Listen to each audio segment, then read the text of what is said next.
While Fred Russell sits in prison for killing 3 WSU students in a drunk driving crash, a state lawmaker is using his case to encourage lengthier sentences.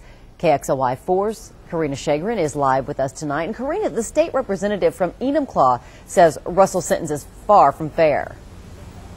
Well, Representative Chris Hurst can admit the judge imposed the stiffest penalty that he could, 14 years for each of the 3 vehicular homicide charges. But he points out the judge, by law, had to allow Russell to serve those sentences concurrently or at the same time. The lawmaker believes you should not be able to get 3 deaths for the price of 1.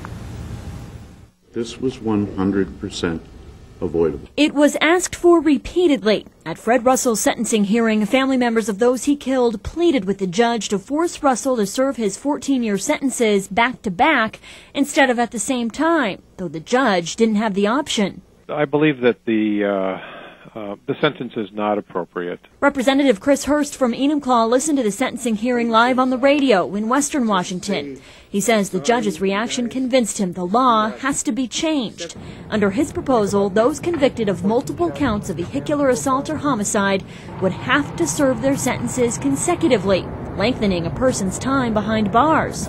I think listening to the judge really caused me, it was a real catalyst for me to realize that here was a judge that was as politely as he possibly could saying, my hands are tied. There is nothing that can really make up for the loss of someone. Linda Thompson with the Greater Spokane Substance Abuse Council knows the pain of losing a family member. Her 3-year-old son was killed by a repeat drunk driver. She says while no jail sentence can bring back a loved one, tougher sentences can act as a deterrent to drinking and driving.